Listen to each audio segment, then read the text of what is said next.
5, 4, 3, 2, 1. You're live with Neve.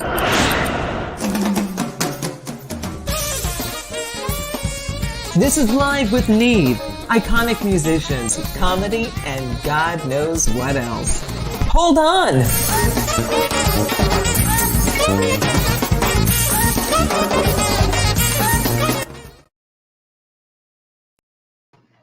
All right. How's everybody doing? Here we are. It's Wednesday, 3:36. We're half past the hour in New York.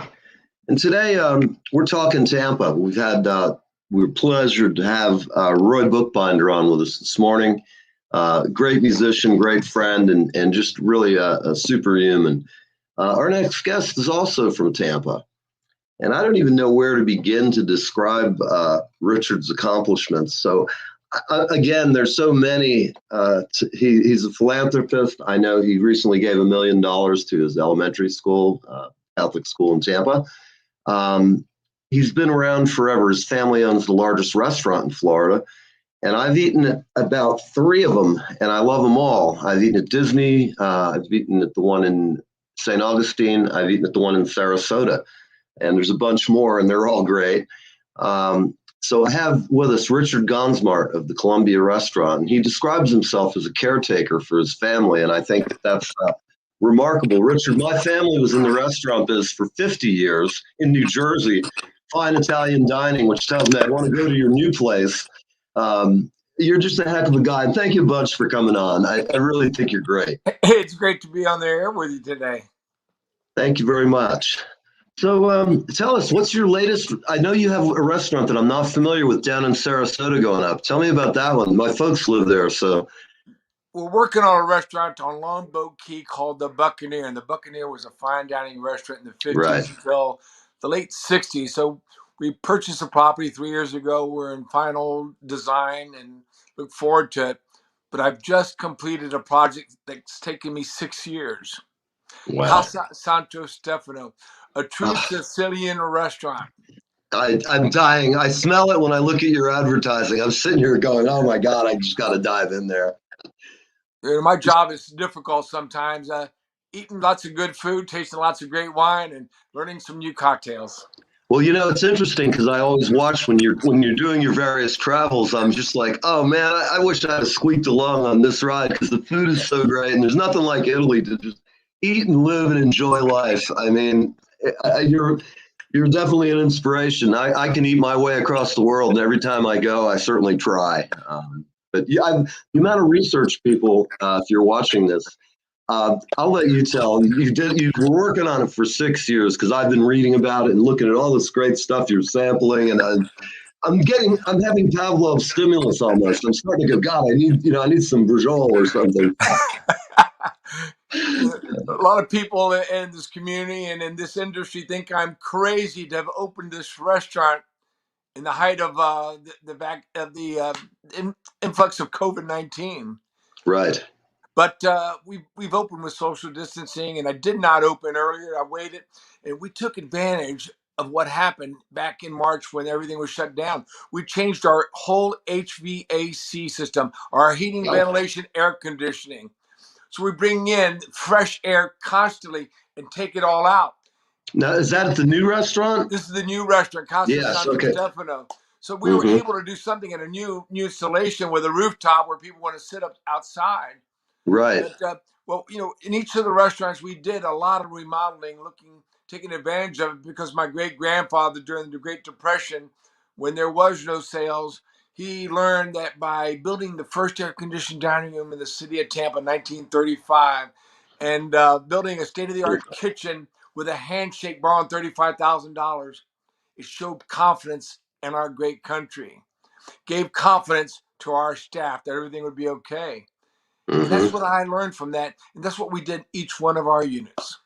Wow. Well, the fact that you guys have been in business as long as you have, I know my family was in the business. They came over, got off at Ellis Island. My grandfather ended up at Waldorf Astoria. He ended up as a dishwasher. Little did they know that he was a very smart guy. And although he looked like everybody else, he spoke 7 languages. He was very He had been schooled in Italy in one of the convents or wherever he went to school. But he was real smart, but he didn't have a lot of money when he got here.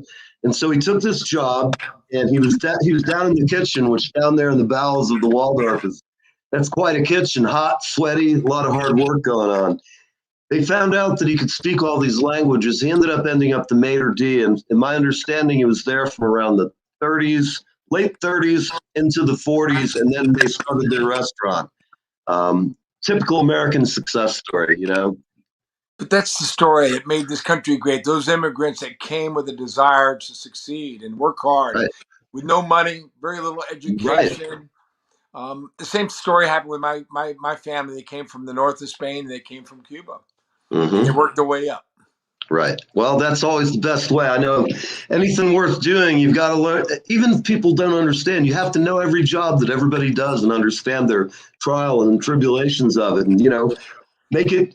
I know you're a great employer. I mean, you treat everybody, I know, the same. It could be the dishwasher, it could be the president. My first job was dishwasher when I was 12. My dad didn't want me to do that. He wanted me to work in the front of the house, and I really wanted to learn that. And I've learned, and I really look to those gentlemen as having the most important job, the sanitation of every eating utensil. And they're Yes, doing what they're doing because they don't have the education. And I tell all my staff, you take care of them, respect them, absolutely. work with them. And I had my two Absolutely. daughters work as dishwashers as well at the age of 12 years old as well. Mm-hmm. Well, that's great. I know in my family kitchen, if they needed something done, go wash lettuce. You know, they had all kinds of stuff. My grandmother was she was built like Walter Payton, only about 4 feet tall. Ah, She was a strong, powerful woman, and all I can say, I knew how to behave around Grandma. You just, I mean, once I'll tell you a funny story, and I'll get on back to the Columbia. When I was a kid, we had the laundry truck that he delivered. They'd carry all the table linens. So I was about 6. Went out to the laundry guy's truck, and he was always my buddy. He'd give me like a lifesaver or something when he pulled up. Well, the trucks had a push starter like you used to use to turn your lights on and off. So he's parked in the back of the restaurant. I jump in and sitting there playing. I accidentally kick that starter. The truck rolls through the gate, crashes into a tree on our neighbor's fence. And my grandmother came out, and let's just say we didn't believe in sparing the rod. She dragged me upstairs, gave me a good whipping, and I deserved it, man. I never did that again. I was afraid of a car until I was, well past those years, but I knew. I mean, it was made clear. So, and enough about me. Let's go forward. You've got all these restaurants. You have tremendous. I believe you have 1,400 employees. yes, right. 1,500, depending on the season. Right. Well, how do you? I guess I'm going to ask you because I'm fascinated by how do you run it and keep everybody together. It's really a family business, and out of the 1,400 plus, about 23% have been with us 10 years or more. Great. And you lately, and many of our restaurants haven't been open 10 years. You really treat them. And during this COVID shutdown, we fed all 1,400 plus for a family of 4 times a week. We were serving 9,000 meals a week. We were sending to our staff during the tough time when they were stuck at home. Right. And when things were difficult, we sent them even toilet tissue. We paid for their insurance. And I had to tell our family and tell everybody, this is a whole family. We have to make them whole. I went and I sold gift certificates. 100% went to help the servers, our staff that were challenged. Right. I had my daughter and nephew look and read the stories, make them realize how these families depended on us. So when you treat people like our family, well, it is a family. Absolutely, and I respect that a lot. Again, I'm not trying to be obsequious and kiss your tail. I just over the years, no, I'm serious. I've watched you over the years, and I've always held you in high regard. I've had some life-changing things happen to me, like once in the bar at the Columbia, I signed for a job with my friend Jeff Arthur, who did. Hey, Tampa Bay. And I worked for him for, a long time, about 8 years when I first got out of college. Yeah. And he started me in the recording industry. It's not quite like the kitchen, but I was the guy who did. I remember him asking me, can you make coffee? I said, of course I can make coffee. I drink a lot of it, And he'd go, I want you to go over and pick up my golf cleats. I'm like, yeah, but when do I get to record in the studio? You won't worry about that later. Come back. Or here's $20. Go to McDonald's, buy hamburgers for everybody. That was the way it was. It was a factory. We got music in. I mean, Goomby, the Reinhardt brothers. We had such a great family of musicians going on, and town still does. I love talking to everybody, and I'm going to be writing my book about the history of Tampa. I've started working on it, and it's great because every time I talk to somebody, it's called Across Tampa Bay, the music of the Bay Area from 1960 till the present. And I'm up to 400 people, and I'm still finding people to talk to because every time I talk to one of my other friends, they go, oh, you remember him? And it's like, I want to build a Venn diagram of all of the connections in the Tampa music scene. And if I would buy that book because all those memories we have were connected through music. And yes, the music is a fraternity of sorts, and we all have the same love. Well, remember when you had the warehouse, Mark, the drummer, he's up in Orlando. Yeah. The last time I saw Mark Claremont, I was at I think it was the Wyndham up in Orlando. I was at Infocom, and I was down there with my whole team, and we were all working. And after hours, I go up to the bar, and I'm sitting there, and I look, and I hear this band play, and then I'm like, wait a minute. This left-handed drummer guy. And I realized I knew him. I was like, for the longest time, though, I have a lot less hair, and he has a little less hair. And I just sat there watching him, and then I went, it's got to be him. And sure enough, it was. And a great player. He was a great player and a great singer, too. I found his band in Orlando at a place called Valentine's. It was a hot jazz club. And I saw them on December 30th, and I tried to hire him.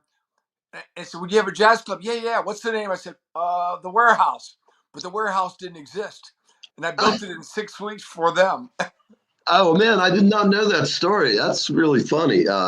Mark is a great guy, and he's still here, like you said, about all the talent in Tampa. Yeah.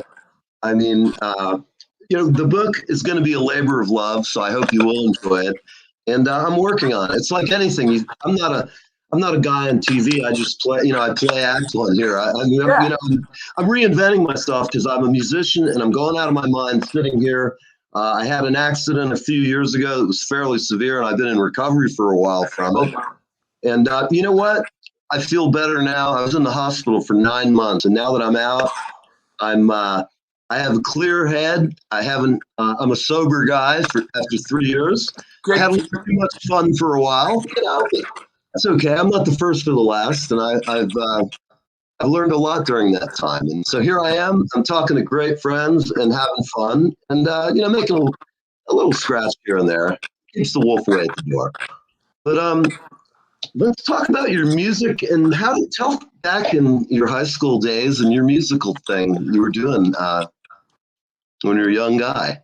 I come from a family of musicians. My mother was a graduate Juilliard, a concert pianist, and my dad a violinist with the Havana Symphony. And so I remember seeing your dad when he would play. Oh, great musicians. My mom would be on television, played Carnegie Hall, all the great facilities. And so we're 13 years old. We're going to start a band. And they said, well, you can practice at the house. And here we are, 4 young people that really didn't read music, know music, making noise. And it was really a wonderful opportunity to play. And she wanted us to be there. And so we had a band called the Rough Riders and Just Us, the days of Jimi Hendrix and the psychedelia. It was a lot of fun. Did you know Ronnie Elliott and all those guys? Sure. Yeah, that's quite a fraternity of musicians. I always joke with Ronnie and tell him he's kind of like the elder statesman of Tampa's music scene right now. And he probably thinks, well, I'm not old, because I feel the same way. I'm not old. I'm with you.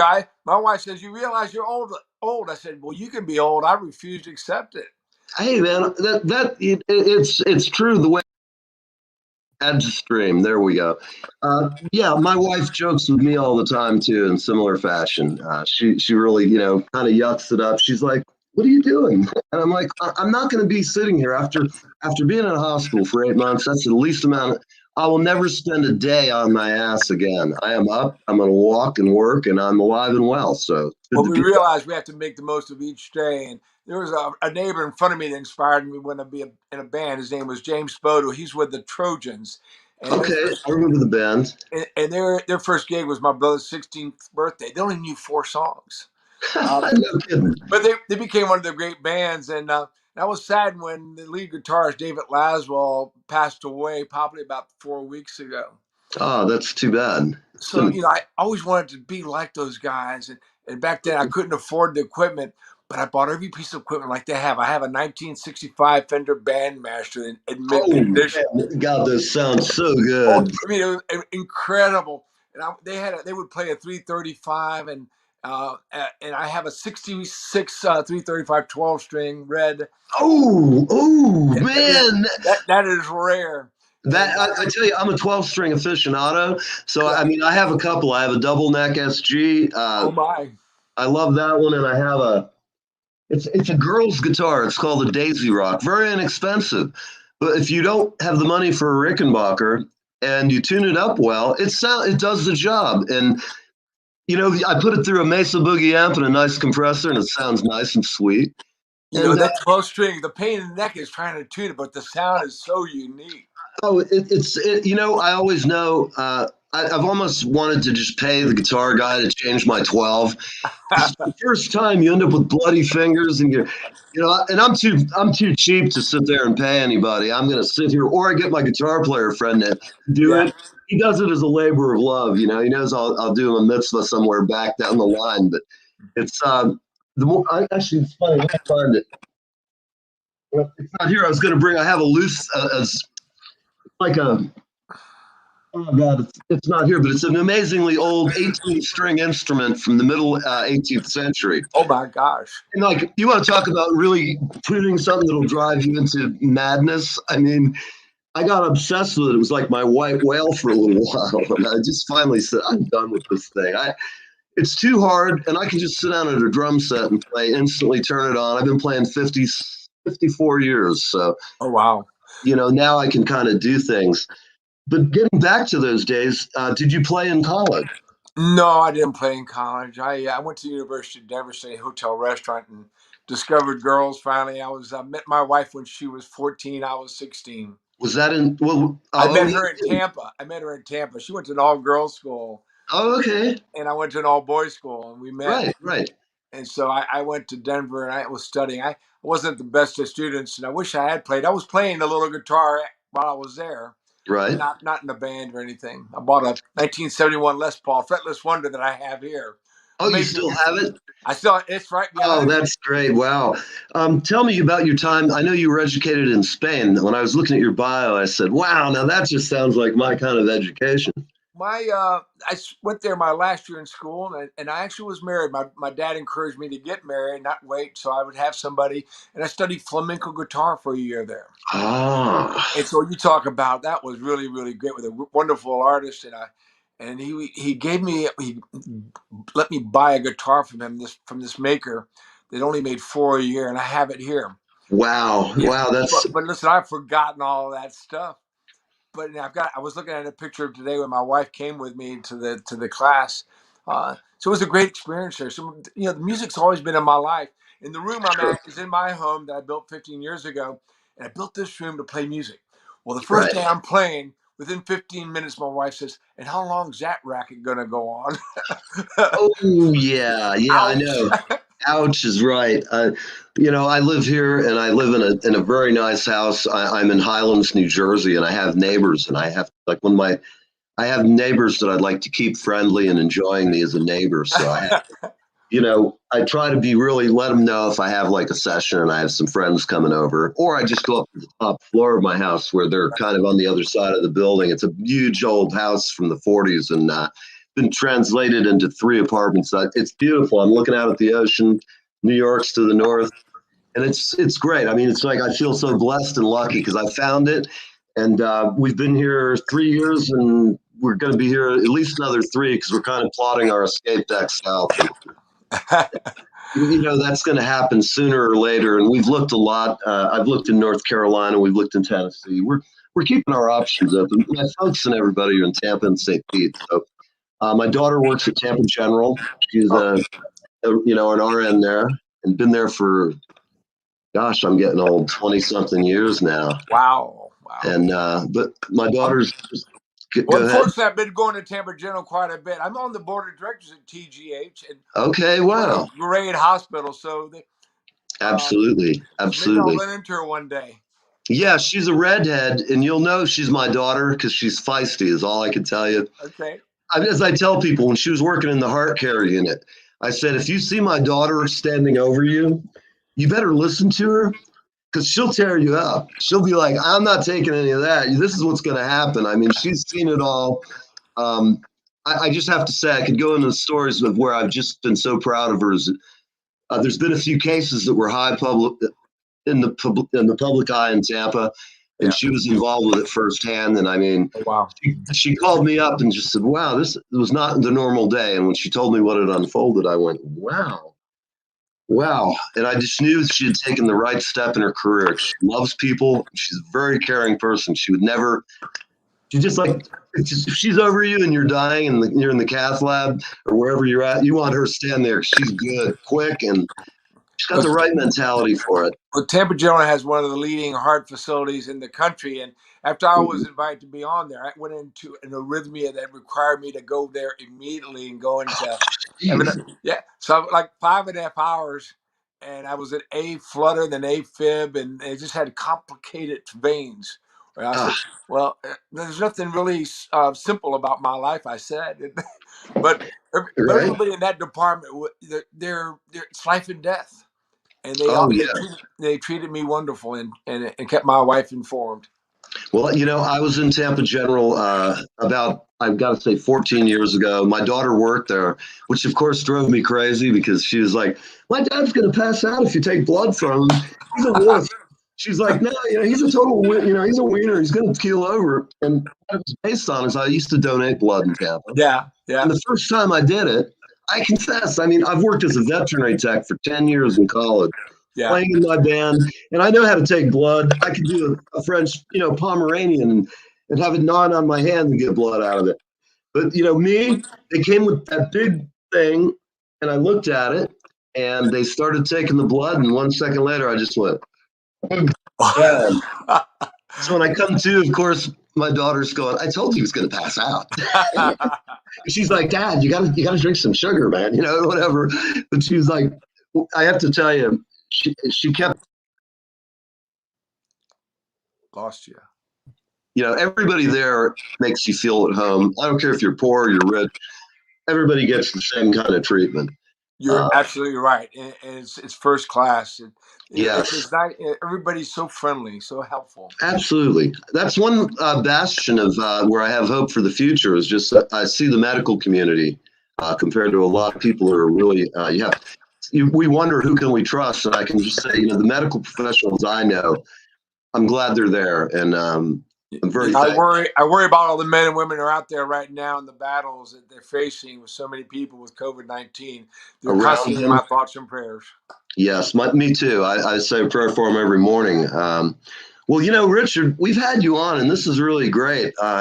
You've come through all the technical aspects. You're now like, you're right up there. You'll be, I don't know, Jack Douglas lives in Clearwater. I imagine you're up to his level by now after my free and easy meal course of nonsense. I was looking for my granddaughter to come help me get connected here today with you. Oh, no kidding. That's funny. I have a bunch of people who've been making comments, and I haven't been able to see them because when we got on, then I ended up having a technical something going on. But let's see if there's anybody here that I can comment on. Okay, we have from Encino, California. They're saying hello. Toby, thank you very much. I have a friend from Tampa watching, Eugene Murray. Gene, just go down to the Columbia and get some food. You don't need enough, my friend. You need to up your game. And I have Nikki. Hey, Nikki, an old friend of mine who is sitting here going, "This guy, I'm glad, she doesn't date me anymore." I'm kidding. No, Nikki's great. I thank you for watching, Nick. Brad Johnson. everybody's watching and they're enjoying it. And That's great. It's nice to be on with everyone.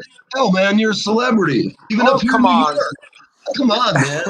Hey, before we go, we're going to go to a break. And after we do that, can you show us your guitars? I'll show you what I have here in my home. We'd happy All right. to. But I'm gonna badger you until we get to do the real interview in person in Tampa next time.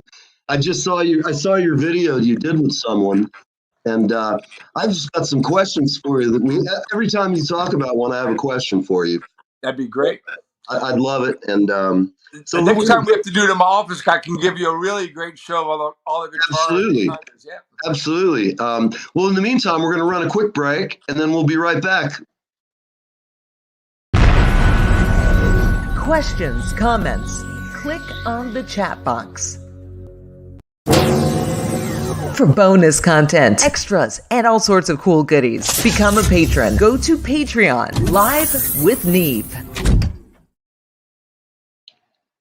All right, all right. Hey, everybody, we are here live with Neve, and we have Richard Gonzmart on. Just to let you know, Julie, I can't see any of the comments, and I can't see any of the guests to bring anybody on, so you're doing a fine job switching for me, and I hope you'll keep it up because my screen is acting weird. We've been talking to Richard. Hey, Julie. How are you, babe? Good, fine. How are you? Yeah, I got you covered. I'm excellent. You just you do your thing. I'm like sitting here. I don't know what. It's one of those. We're gonna have a cleansing with Spear. I'm telling you. It's just I sense one coming.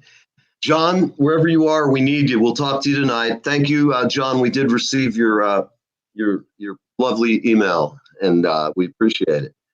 Anyhow, we're gonna go back to Richard. Taking a look at a great guitar. Hey, man. Hey. It's glad to have you. I feel like I've known you 20 years now. I have to say, it's like I just, I could talk music with you all week, and I know you've got a lot of stories. I'm going to ask you one that's kind of tabloidy here. Have you met Tom Brady yet? No. No. I admire him, though. I haven't met him. I like to leave those guys alone, and they don't need to be bothered. Well, yeah, you're right. But I just had to ask because I figured, I know I wouldn't go bug him, but if I got to meet him, I'd be excited because he is the man, the myth, the legend. I tell you what, I really admired everything I've learned about him, how he's all about the team. It's not him. He doesn't want the limelight. So we're really fortunate he's come here and done a great job. When he wins that Super Bowl, I hope he'll retire and go out with it. But you know what? I got to tell you, I've always loved the guy, and a lot of people rag on him, and I can't get it. His work ethic is impeccable. Even if you're not it's because people take their team rivalry too far. If you lose, you lose. It's a game. Somebody's got to win and lose, and I think they're jealous. The guy wins. He's got more work ethic than anyone alive. He's taking great care of himself at 43 years old to be so competitive, and he cares about the players. If you watch him, he's there congratulating them. And when Chris Godwin dropped the ball for the second time, it was his decision to throw the bomb to him to give him the confidence that made that touchdown. Yes. He's a unique individual. I admire him. I do too. He's a very smart guy, and you can tell that he radiates teamwork, which is in any industry. I know you guys are the king of it, and I admire the things you did taking care of your health. My family, we didn't have quite the staff, but it was the same thing when things got bad. Everybody ate. My grandparents were very similar to your parents, and same generation. We're here not because of me. It's the people that represent the 115 plus years.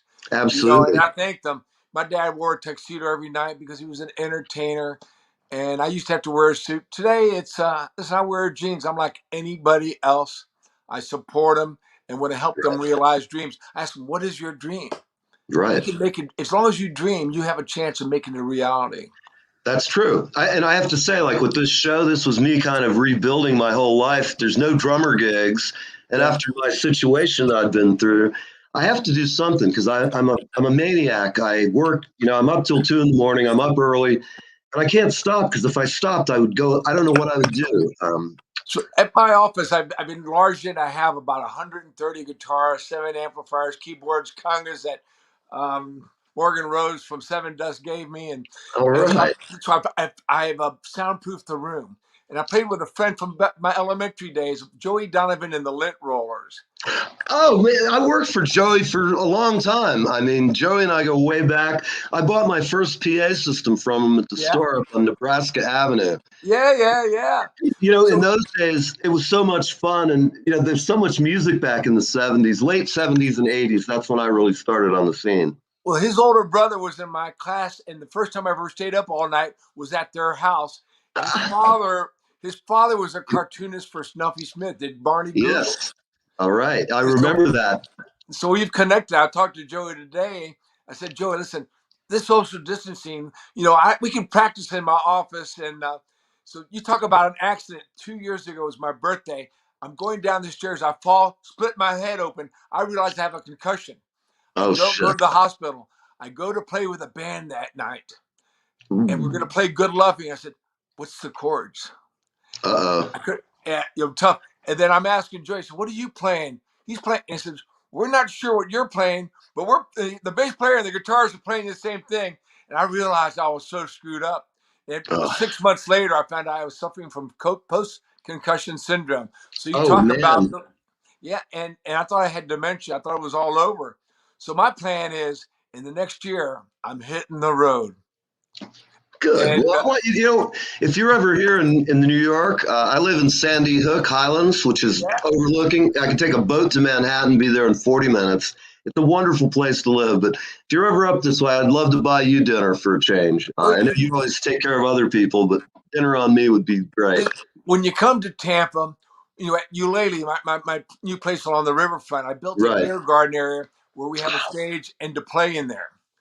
And we'll have to have you sit in and just have some fun. It's right by the brewery.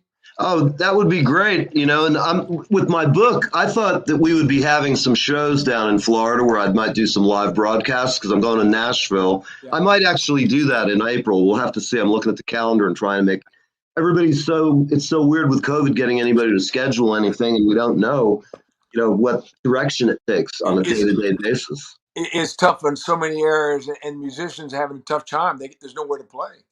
Right. And Hence, so let's see. yeah. Well, let's talk about your guitars. Give us a little tour of what you've got here. I'll tell you what, we're going to go to a commercial break, and then we can realign and tell us about these great instruments behind you. Good deal. All right.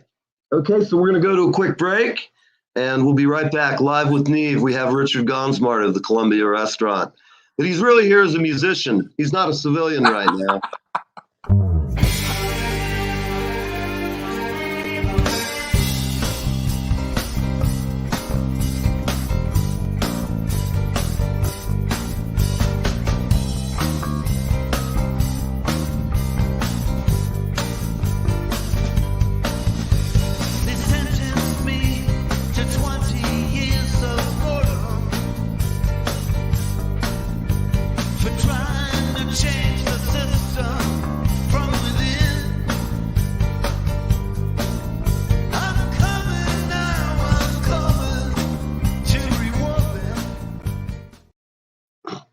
All right, everybody. That was a little bit of the Neve Projects, my band. We were playing a little bit of Leonard Cohen's First We Take Manhattan. Probably the longest time I've ever spent in the studio. It's still not actually completely done, but that'll change. COVID puts the monkey wrench in the best laid plans. So we are sitting here. We're talking to Richard Gonzmart, and we're talking guitars, man. Here he is again. How you doing, buddy? I'm great. Having I fun. am too. Me too. Well, let's take a look at some of your good-looking stuff here. Well, this was a 12-string that my dad thought 12 strings would be better to play with my band. And he didn't realize how tough it was on your fingers. A 1966 Gibson ES335 12-string. Oh, my. I know we shouldn't covet, but I'm a 12-string guy, and that thing's just singing to me. Wow, that's beautiful. Yeah, see, it popped one of the strings. I haven't played in a long time. In 1971, I bought this in Denver, this Gibson Les Paul custom. It was called the Fretless Wonder because the frets were really, really low. It's a really cool guitar. Jimmy Page played one quite nicely, I must say. Yeah, so I played this one for quite a while, but it stays here, and I haven't played this in years. It's a shame. All I'm doing is working. So I played mostly in my office where where my wife can't hear me making noise. I understand. I do. This I'm was a lucky. guitar signed by Chicago, Robert Lamb. They were here, and I met them. They came into the cafe 1984 and ended up Okay. getting on the stage with Street Beat and playing. Oh yeah, How cool was that? that was cool. I mean, definitely. I know you've had to have had an amazing amount of celebrities come through the Columbia over the decades. You think about you talked about Mark Claremont in the warehouse, and Al Right. Jarreau came in one day, and he didn't drink, didn't smoke, and was a vegetarian. Huh. And his manager says he doesn't drink wine. And next thing I know, Al says, "Where's that bottle of wine you told me about?" Next thing he's having our great 1905 salad with ham, and then he lit up a Oh yeah, cigarette. man. I struggle to make your salad. It's always better. I don't even bother anymore. I just when I want a 1905, I come down and it's better when you guys do it always. There's Hootie the Blowfish and Vince Gill up there. Oh, no kidding. Yeah, and then if you're my age, you might remember the Vox pacemaker, Oh, I sure do. 1966. Oh, I used for my Farfisa keyboard that I no longer have, unfortunately. uh, But one of those things. I've got a keyboard here. okay. So for years I played the conga. That's what everybody thought I played. But the great Okay. Goombie Ortiz, when he would come to the and play, what an animal! He used to start Yes. when he first came to Tampa. He would play with my dad in my dad's orchestra. I did not know that. Oh Yeah, my, people that didn't was such an realize that. experience when I was a young kid to go see that. It blew me away. I mean, really, first time I saw that show, I was like, wow. You know, One time, well, one time Goomby's there, and somebody tells me, "Get up and show Goomby how to play the congas." I said, "You must be friggin' kidding me!" I love it. Well, Goomby's really a good sport. I've played with him a long time ago. Back, he was just off the gig from Al Di Meola. He was playing out someplace out on the beaches, and it was just always so much fun playing with him because I actually just listen to what he does. Usually, a drummer's leading the band, but I just love offsetting and playing with him and keeping it simple so he can do what he does. I mean, he's just. I've been playing drums 54 years. I'm about to be 60. But yeah, when he has Ravi, his drummer, Ravi Jacoda, and he's out in Vegas now, I think, because now Goomby's got his whole new bands here and stuff, the Electric Project. Philip Booth's chiming in. I don't know if you can see that. He said hello to us. Philip Booth, he is the man, He without is, a man. doubt. Without a doubt. His band is just killer, and they've somebody from California is saying hello. More folks here. That's And cool. somebody asked if I have any haunted restaurants. Well, the original was started in 1903, December 17th, actually, and Well, there have been sightings of ghosts. there have been sightings of ghosts in your facility. Yeah, there was a picture, but I say they're all friendly ghosts, though. Have you ever personally experienced the presence? Well, sometimes you have this. You see somebody, see something, you hear something, you feel something, but it's all Mm-hmm. friendly to me. When I'm in there, I feel my great grandfather. I feel my grandfather, and I hear my dad talking to me. He always could Sure. communicate when he was alive through mental telepathy, and he told me when he would be gone, he Mm-hmm. would connect with me, and he leads me in everything I do. Call it strange? No, it's real. Its success shows. I know I speak to my grandparents all the time. I miss my pop, my namesake, my name. Everybody says, "Well, what's this Neve thing? You think you're cool like Prince or something?" I'm like, no, it's far easier. My name has too many vowels in it. Neil Ernest Van Erdy. Try and say that 3 times faster. Go, hi, you're live with Neil Ernest Van Erdy. For my namesake, he introduced me to the world of being a salesman in life and being able to present yourself. And I thought it was so cool. I used to go on the road with him selling blueprint machines back. And he had been the bartender at our family restaurant for 50 years. So he never met a guy or a person he didn't like. And I feel the same way. I can feel his ghost in me when I meet people and I enjoy them and we have fun. Yeah, Philip's saying he just always appreciates your positive vibe on Facebook. And We appreciate your positive vibe and everything. There's too much negativity. If we all thought a little more positive, things would be a lot better.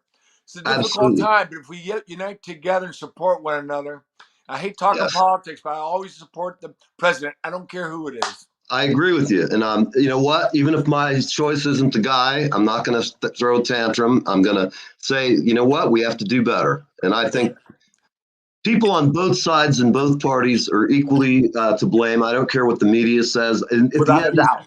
it's been coming on for 50 years, and there's people good and bad in both parties. And it's just so bad. I feel like we're back in the 1830s with muckraking, you know? We got to move on and support one another. We will get through this, and we'll get better and stronger. Absolutely. Well, listen, everybody watching, I'm just, thrilled and really pleased to have Richard.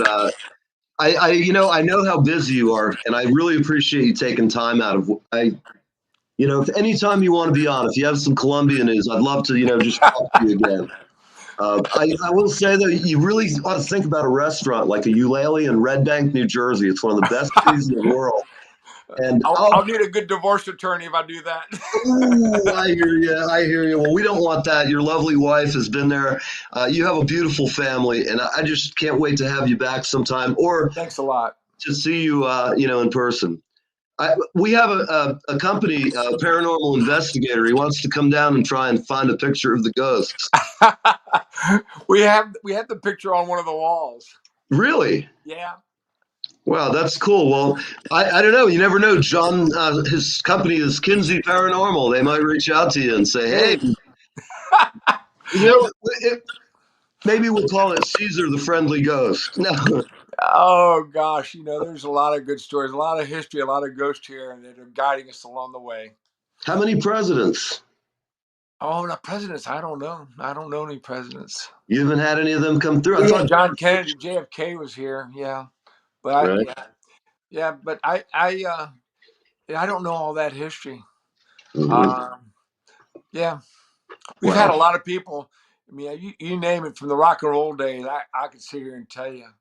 Led Zeppelin. When Kenny Loggins got up on the stage and sang 6 songs, oh my gosh, that was great. He got up and sang 2. We thought he was going to the bathroom. He grabs the microphone, and my wife loved Kenny Loggins, and she was home when our daughter was sick. She says, "You just stay there and have fun with Kenny Loggins." Oh man, I love it. He's a really nice guy. It really, what a great guy and a human being. He's from everybody I know who knows him. He just seems like a really likable guy. Yeah, him. George Benson. I think of all these great guys that came in over and over. And I could tell you when, they all. I can't remember everybody. I'm just going blank. There's so many people. How about Led Zeppelin? Did they ever come through? No, we did, but we did do the catering for the Rolling Stones at the stadium when they were here one time. Right. I'm going blank. God, one of the great guitarists from New York. Oh, what's his name? Forget it. I'm getting too old. Al DiMillo. No, that's okay. I know how it is. It'll come back to you after we get off. You got that right. The boss. Oh, Bruce. Bruce. He's my neighbor. Yeah, nice guy. Hey, I lived at 1 Bellevue Avenue in Rumson, and he lived right down the street. In fact, Hurricane Sandy, I was out checking out the damage in our neighborhood, and I went down to the Springsteen place, and he has a gate, an automatic gate like everybody's got. Yeah. Well, it looked like somebody had pushed through it with a truck, crashed through the gate. So I just stopped. And like the town that I was living in at the time, they have a wonderful police force. Like if your dog gets loose, they'll drive him over and drop him off. There's like virtually no crime there. And like if you're, they would, I'd get an escort home sometimes if I was driving home. They run your tag. They know you live down the street. So I'd be going to my gig. And they'd be like, "Hey, everything okay, Mr. Bannerty?" I'd be like, "Oh, yeah, really nice night. How about you, officer?" And they'd escort you home. I mean, there's nothing. It was a really nice small town vibe. And I don't know. Now I'm drawing a blank of where I was. Oh, we're down the street. So I knew that the cops always provide security for his parties. Yeah. So I basically just rang up the PD and I'm like, "Hey, I live at 1 Bellevue and I'm in the driveway of Bruce's house. I know you guys you're like on standby when he has a party. So how about you send a couple of guys down and check it out or call his people?" And they did. And it was his son had gone there he couldn't get in because the power was off, so he pushed through the gate. But, it's a nice little town, and he's a nice guy. Everybody I know. In fact, I lived next door to his manager from the 70s. Did you read the book about him? No. There's a whole chapter about when he was first starting. The town I live in, before he had his record deal, my neighbor had a surfboard shop. There's a whole chapter in the book about Tinker, he's found, he built a recording studio. They recorded with their first bands here, the Castiles. Oh. In my town, his little building, I swear I want to have it named the historical site. I'm a Jersey guy, and he lives down the hill. Like, my balcony's overlooking his. So we occasionally, I'll throw treats to his dog, and he's got a big black Labrador, and I'm like, "Hey, buddy, what are you doing?" The Tinker's a great guy, and he's always thrown the best St. Patty's Day party here in town for years. In the past 2 years, of course, this year as well. No party at Tinker's, but if you get a chance to read the book, I think it was a good read, and I know it's hard to find time to read for people. The books I'm reading are all recipes, all about my industry, and just right. planning for that next great restaurant, something different. Well, do you have anything in your mind right now that you're conceptualizing forward? Well, new restaurant the ideas? Buccaneer in Longboat Key, and in Ybor City, I bought the old Naviera coffee mill, and I'm going to put a Sicilian meat market there. Oh, man. I'm going to have Segunda Central baking fresh Cuban bread and making their sandwiches. And I'm going to be roasting coffee like the Naviera did from 1921. They were once a customer of Joey Donovan and I. I remember putting up their satellite dish. We had a Music Choice franchise back then. Yeah. And I remember sitting up on the roof because I gigged in Ybor all the time. I was always there.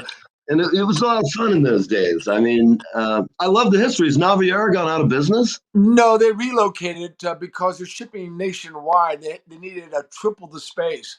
Right. So they're going to be roasting the coffee for me there. So all of our coffee for the Columbia Resteraunt Group can be roasted in Ybor City. And so you can go there and have coffee, have some churros made to order, and buy your coffee and know where it came from. Not like some of these other big coffee houses. Where do they roast their coffee? When I was the audio video guy at the Florida Aquarium, and I used to drive through Ybor in the morning, I'd always stop and get myself some cheese toast and a cup of coffee. And I mean, I have to say, I miss it. I really want to be close to the water when I get down there, like everybody does. I would satisfy for some water, like a nice lake. My girlfriend's from Chicago and New York. She's never seen an alligator. Thought of that being out back by the swimming cage. Or, not the cage, but like near on your pool. Yeah. You can end up with one sitting in the pool, and I'm not quite sure how she would deal with that. But I live on the river, and I have big alligators behind my house here. I'm sure you do. Oh they're scary. Yeah. Tell me about your dogs. That's something I really wanted to ask you about. Pasha and the other one. How are they doing? Pasha and Quentin are doing great. Pasha was in school for a month and getting trained some more, and Quentin now 6 years old, and so they got back together. They're both male, both intact. Oh, and that makes for a challenge for me to make sure. Right. Keep them. I had to break it up one time, and I ended up being the only casualty. Oh, yeah, that's as it usually is, for sure. Oh, but they're great. Well, good. Thank you so much for being on. Can't say thanks enough, and we'll see you soon. Yeah, it was great to be with you and everybody. And Philip, I hope you can play at the rooftop at Santos Drinkeria sometime soon. Oh, man, I can't wait. I have my list ready. Okay, man. Everybody, take care, my friend. I will, and thank you, everybody. You've been on Live with Neve. Thank you so much for watching. We'll see you next time.